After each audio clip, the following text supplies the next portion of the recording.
yang tetap setia untuk selama-lamanya dan tidak meninggalkan perbuatan tangannya. Amin. Kasih karunia dan damai sejahtera dari Allah Bapa kita, dari Tuhan Yesus Kristus, menyertai saudara-saudara. Amin. Nats pembimbing kita di saat ini, Matius 9 ayat 36. Melihat orang banyak itu, tergeraklah hati Yesus oleh belas kasihan kepada mereka, karena mereka lelah dan terlantar, seperti domba yang tidak bergembala. Marilah kita merendahkan diri di hadapan Tuhan Allah kita dan mengaku dosa kita kepadanya. Kita berdoa. Di saat yang indah dan berbahagia ini, ya Tuhan Allah, kami datang bersyukur dan memuji keagungan-Mu. Kami menyadari jikalau kami boleh ada sampai di saat ini, itu karena kasih Tuhan masih boleh kami rasakan. Ya Tuhan Allah, ketika kami boleh merasakan kasih sayang-Mu, kami pun menyadari di dalam perjalanan hidup yang kami dapati, kami sering melakukan pelanggaran dan dosa telah menguasai kami. Dan itu pun kami lakukan secara sengaja ataupun tidak sengaja. Dan ada orang-orang yang tersakiti lewat tutur kata kami, tindakan kami, atau di dalam kami berpikir. Dan itu pun menyakiti akan hati Tuhan. Maka di saat ini ya Tuhan, dengan penuh kerendahan hati kami mau mengaku semua itu. Bersihkan dan suci kuduskan kehidupan kami, supaya kami boleh layak untuk ada di hadirat-Mu. Seperti saat ini Tuhan, kami boleh datang di dalam satu persekutuan yang menyembah hanya kepada-Mu. Di dalam nama Tuhan Yesus Kristus, kami percaya kami telah menerima pengampunan yang sejati yang asalnya daripada-Mu. Dalam nama Yesus kami berdoa. Amin.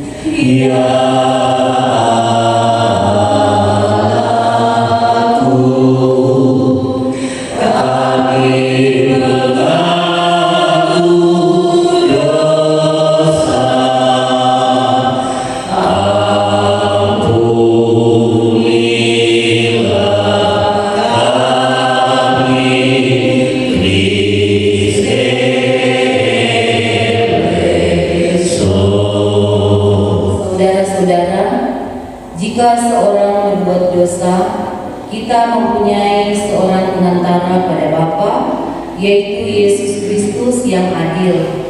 Ia adalah pendamaian untuk segala dosa kita, dan bukan untuk dosa kita saja, tetapi juga dosa seluruh dunia. Percayalah kepada Injil ini, dan hiduplah dalam damai sejahtera.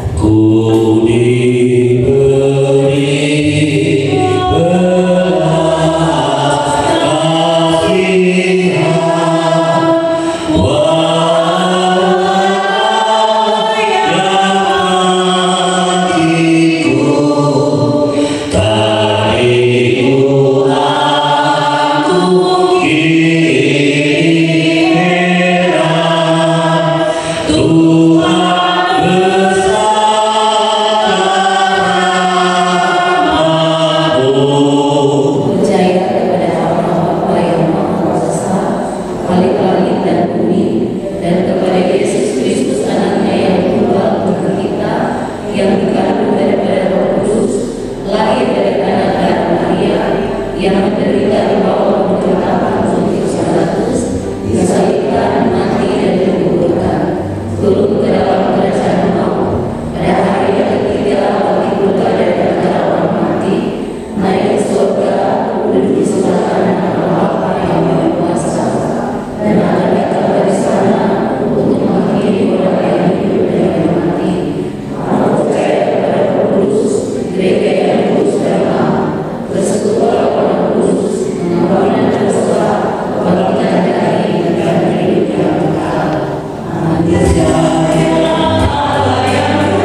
yang terdapat dalam Keluaran pasal 20 ayat 1 sampai ayatnya yang ke-17.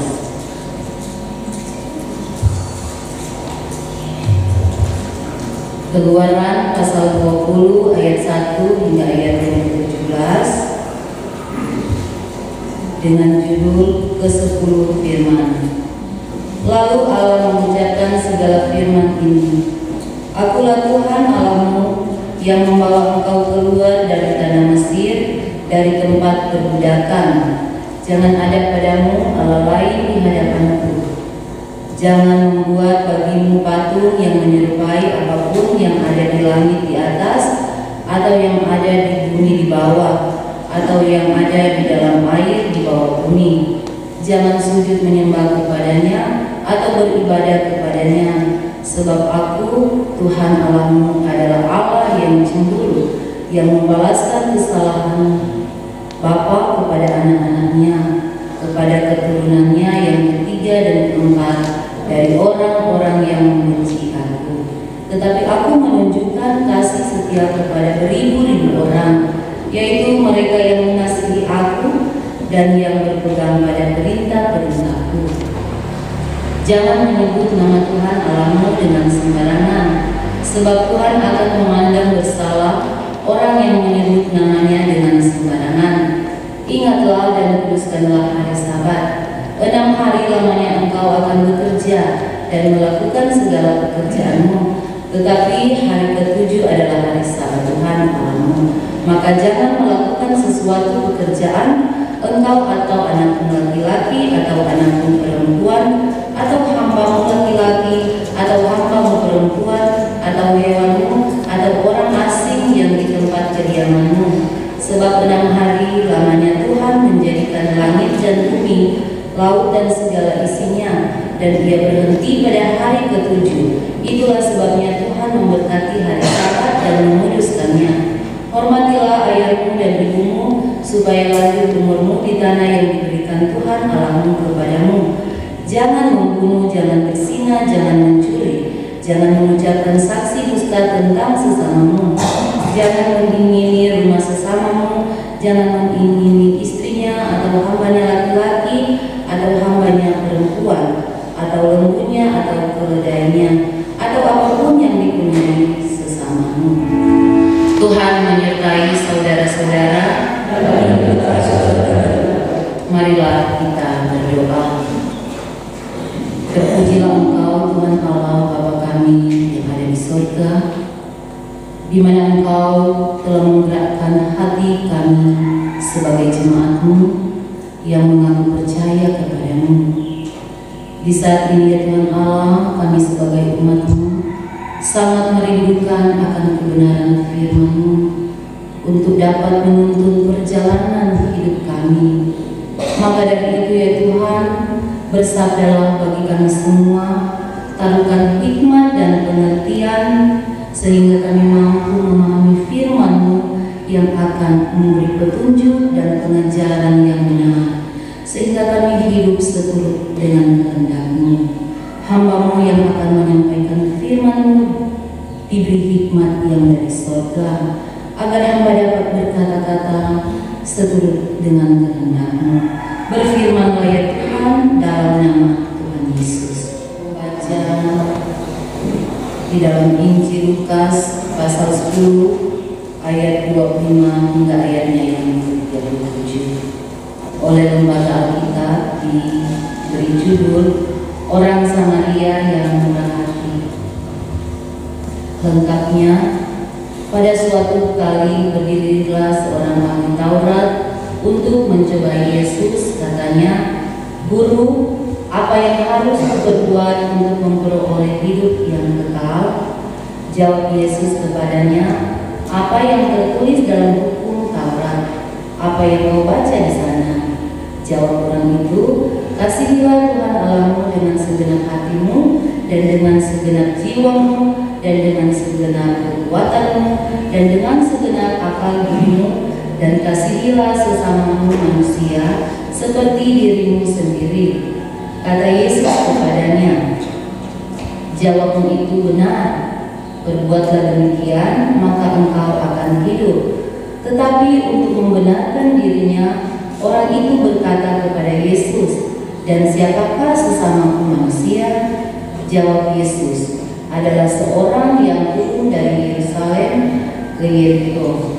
Ia jatuh ke dalam tangan penyamun-penyamun yang bukan saja merampoknya habis-habisan, tetapi yang juga memukulnya, dan yang sesudah itu pergi meninggalkannya setengah mati. Kebetulan ada seorang imam turun melalui jalan itu. Ia melihat orang itu, tetapi ia melewatinya dari seberang jalan. Demikian juga seorang Lewi datang ke tempat itu. Ketika ia melihat orang itu, ia melewatinya dari seberang jalan. Lalu datang seorang Samaria yang sedang dalam perjalanan ke tempat itu, dan ketika ia melihat orang itu, tergeraklah hatinya oleh belas kasihan. Ia pergi kepadanya lalu membalut luka-lukanya. Sesudah ia menyiraminya dengan minyak dan anggur, kemudian ia menaikkan orang itu ke atas keledai tunggangannya sendiri, lalu membawanya ke tempat penginapan dan merawatnya. Keesokan harinya ia menyerahkan 2 dinar kepada pemilik penginapan itu. Katanya, "Rawatlah dia, dan jika kau belanjakan lebih dari ini, aku akan menggantinya waktu aku kembali." Siapakah di antara ketiga orang ini menurut pendapatmu adalah sesama manusia dari orang yang jatuh ke tangan penyamun itu?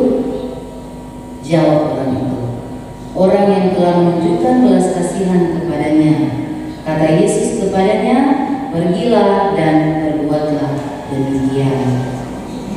Yang berbahagia ialah mereka yang mendengar firman Allah dan yang memeliharanya. Amin.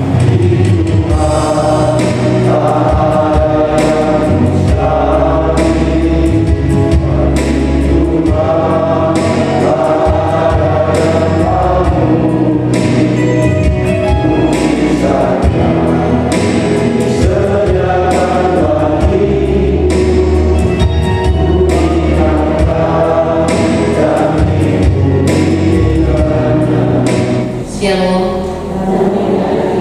Damai di hati, terpujilah nama Tuhan. Saudara-saudara yang diberkati Tuhan, tema perenungan kita di saat ini yaitu wujudkan belas kasihan. Saudara yang diberkati Tuhan, Lukas pasal 10 ayat 25 sampai 37. Bacaan kita di saat ini adalah salah satu bagian yang mau menceritakan tentang kepedulian Yesus Kristus, tentang orang yang lemah atau yang terpinggirkan, melalui cerita orang Samaria yang murah hati. Cerita ini berawal dari seorang ahli Taurat yang ingin mencobai Tuhan Yesus dengan maksud dia akan mencari kesalahan daripada Yesus, sehingga dia ada alasan untuk menangkap Yesus. Ia mengajukan pertanyaan mengenai hidup yang kekal. Yesus menjawabnya dengan bertanya, apa yang dibacanya dari hukum Taurat. Ahli Taurat itu menjawab dengan benar mengenai perintah utama, yaitu mengasihi Allah dan mengasihi sesama manusia. Seorang ahli Taurat ini dia tidak puas, dia masih lagi ingin membenarkan dirinya. Dia menanyakan, siapakah sesama manusia itu? Lalu Yesus menjawab dengan memberi perumpamaan kepadanya, di mana ada seorang yang dari Yerusalem turun ke Yeriko, dan di tengah perjalanan itu dia dirampok dan dia dipukuli sehingga dia hampir saja meninggal dunia. Dan di situ lewatlah seorang imam yang mungkin kalau saat itu dia mengambil kesempatan untuk menolongnya, tetapi kesempatan itu dia tidak ambil. dia hanya lewat dan dia tidak mau menolong. Kesempatan yang kedua datangnya dari seorang Lewi yang melihatnya juga ketika lewat di situ. Dia tidak menolong, dia hanya lewat dan hanya melihat. Dan kesempatan yang ketiga ini datangnya dari seorang Samaria, yang kita tahu orang Samaria ini orang yang tidak dianggap karena mereka rasa najis pada waktu zaman itu ketika ada bersama dengan orang Samaria. Tetapi justru orang Samaria inilah yang memiliki belas kasihan sehingga dia yang menolong, dia membalut luka, dia membersihkan luka-luka dari seorang yang hampir mati ini, dan dia mengangkat, dia membawa dengan keledainya ke tempat penginapan. Lalu di tempat penginapan ke sana dia menitipkan orang ini untuk dirawat.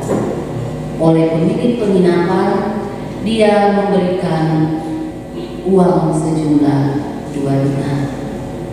Kita tahu bersama uang sejumlah 2 dinar ini merupakan upah 2 hari kerja, karena 1 dinar terdapat di dalam kitab Matius itu merupakan upah sehari kerja. Jadi untuk 2 dinar merupakan 2 hari kerja. Dan tidak sampai di situ, dia juga memberitahukan jika uang itu kurang ketika ada dalam perawatan orang tersebut, ia akan kembali untuk membayar sisanya.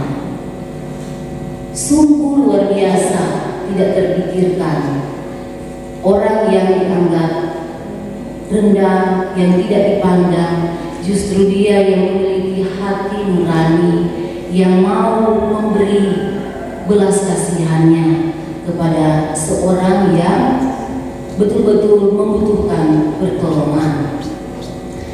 Dan di saat ini seorang ahli Taurat itu menyadari apa itu kasih kepada sesama.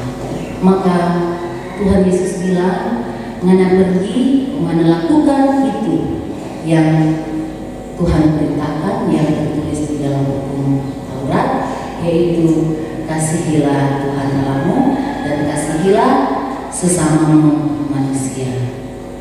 Dari perenungan kita di saat ini boleh kita mengambil kesimpulan bahwa ketika kita di dalam menjalani hari-hari hidup kita ke depan, kita berkaca dari seorang Samaria yang murah hati ini. Dia menolong orang dengan penuh kesungguhan hati. Dia tidak mengingat untung ruginya dia menolong orang ini, tetapi kasih yang besar dia kerjakan lewat pertolongannya yang tepat. Kalau mungkin orang mulia itu imam atau orang Lewi yang orang tahu bersama, mereka orang yang tahu agama, tahu itu hukum Tuhan, tetapi mereka tidak dapat melakukan hal tersebut. Itu juga realita yang terjadi di dalam kehidupan orang sehari-hari. Mungkin orang yang taat dalam agama, orang yang selalu beribadah, kadang-kala juga melakukan hal seperti itu. Mereka tidak mau melihat sesama yang ada di sekitar yang mengalami kesusahan. Mereka hanya melihat saja dan tidak memberikan pertolongan. Beda dengan orang Samaria. Dan di sini kita terajak untuk merefleksi diri kita. Kita berkaca dari kebenaran firman Tuhan yang ada di saat ini yang kita renungkan bersama, di mana marilah Torah menjadi sama seperti orang Samaria ini. Torah menolong orang yang dalam kesusahan tanpa memandang bulu. Nyandak pilih-pilih cuma terampe saudara atau terampe segolongan, tetapi Torah menolong orang itu dengan penuh sukacita iman, tanpa memandang apapun. Tentu kalau bilang dalam kehidupan sehari-hari orang menolong orang ketika orang berbuat baik mungkin terasa gampang atau tidak ada kesulitan. Tetapi orang sebagai umat ditantang ketika orang harus melakukan hal yang baik kepada orang yang so menyakiti terangkai hati. Tentu di situ mesti ada kerendahan hati dan memiliki hati yang tulus agar supaya orang mampu untuk mengampuni dan memberi pertolongan kepadanya.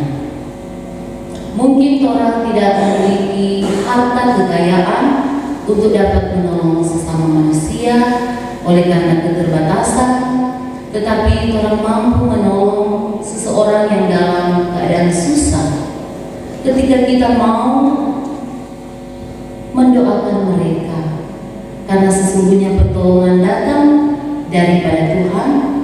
Tentu Tuhan akan menggerakkan hati orang yang mungkin ada lebih dalam kehidupannya untuk dapat membantu orang-orang yang mengalami kesusahan. Tantangan juga yang ada dalam kehidupan kita sehari-hari ketika orang melihat di jalan ada kecelakaan, di sana orang belum langsung memberi bantuan oleh karena orang ingin lebih dulu publikasikan ke sosial media, orang hanya liput dan orang cuma berkata kasihan. Mungkin kalau kita langsung bertindak untuk menyelamatkan, orang tersebut akan selamat. Atau ketika kita akan melakukan suatu tindakan pertolongan ketika di jalan ada kecelakaan, tetapi orang terhalang oleh karena hukum di negara kita yang akan merekam jejak kasus, sehingga itulah yang menjadi halangan bagi orang untuk menolong orang itu dengan serang berajak untuk orang peka melihat di sekeliling kita mana yang orang harus lakukan yang terbaik untuk mengupayakan pertolongan atau bantuan apapun terhadap sesama kita, ataupun ketika ada di sekitar kita yang mengalami sesuatu hal duka cita atau dalam penderitaan, mari orang peka, orang memberi pertolongan, orang berempati dengan orang-orang yang mengalami kesusahan. Tetapi kita percaya kita sebagai umat Tuhan yang mengaku percaya kepada Tuhan, orang boleh melakukan perintah Tuhan, ajakan firman Tuhan di saat ini untuk orang boleh mewujudkan belas kasihan Tuhan di dalam kehidupan orang sehari-hari. Mari orang menjadi orang yang selalu menjadi pelopor atau orang yang pertama untuk mengambil setiap kesempatan-kesempatan yang ada ketika kita melihat sesuatu hal yang butuh pertolongan. Orang melakukan pertolongan itu secara segera tanpa orang mengingat orang ini yang orang tolong, so pernah menyakiti orang, atau orang yang orang tolong ini orang yang orang tidak kenal, tetapi orang terajar lewat firman ini, siapapun yang orang lihat yang membutuhkan pertolongan, mari orang tolong dengan semampunya orang. Selebihnya kita percaya pertolongan yang terbaik dan terindah itu pasti akan datang dari Tuhan Yesus Kristus. Kiranya perenungan firman Tuhan ini akan membekali perjalanan kehidupan kita untuk dapat mewujudkan kasih Yesus Kristus di tengah-tengah hidup dan kehidupan kita. Tuhan Yesus memberkati kita semua. Amin.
Terimalah berkat Tuhan dan pergilah dengan selamat.